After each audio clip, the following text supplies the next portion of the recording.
ہاں تو خان سے ڈر کیوں رہا یار تو؟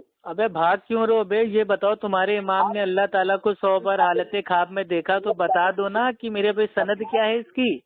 ارے یار میں دعویٰ کروں گا تو بتاؤں گا نا، میں نے دعویٰ ہی نہیں کیا۔ دعویٰ کرو چاہے نہ کرو نا میرے بھائی، تمہارے امام نے دیکھا نا، تمہارا ایمان ہے کہ نہیں دیکھا کہ نہیں دیکھا یہ بتا دو۔ مگر دعوے کی تھوڑی بات ہوتی ہے۔ نہیں دعویٰ آپ چھوڑیے، آپ یہ مانتے ہیں کہ نہیں کہ آپ کے امام ابو حنیفہ رحمہ اللہ نے حالت خواب میں 100 بار اللہ کو دیکھا؟ یہ مانتے ہیں کہ نہیں؟ موضوع پر پہلے مکمل نہیں کر پہلے آپ یہ تو بتائیے آپ مانتے ہیں کہ نہیں اس چیز کو؟ کے موضوع پر مکمل آپ بات کیا کر۔ چیز کو مانتے ہیں کہ اللہ تعالیٰ کو کوئی اس دنیا میں دیکھ سکتا ہے؟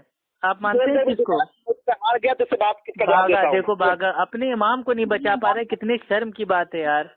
مطلب ان کے امام نے اکیلے اللہ کو 100 بار دیکھ لیا اور ماننے والے کو ایک کو بار نہیں بتایا۔ تھو ہے، تھو تمہارے جیسے اندھے مقلدوں پہ تھو ہے۔ اندھے بھکتوں، امام کی پوجا کرنے والوں، امام کو اپنا دیوتا ماننے والوں، تمہارے امام نے تم کو ماموں بنا دیا۔ امام صاحب نے اکیلے 100 بار اللہ کو دیکھ لیا، تم کو ایک کو بار نہیں بتایا، ٹھینگا دکھا دیا۔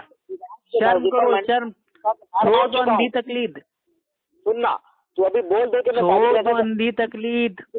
ابھی کبھی جواب دیتا ہوں میں، ہار مان جا بس۔ جلدی فٹافٹ بتا دو کہ تمہارے امام ابو حنیفہ رحمہ اللہ نے حالت خواب میں 100 بار اللہ کو دیکھا۔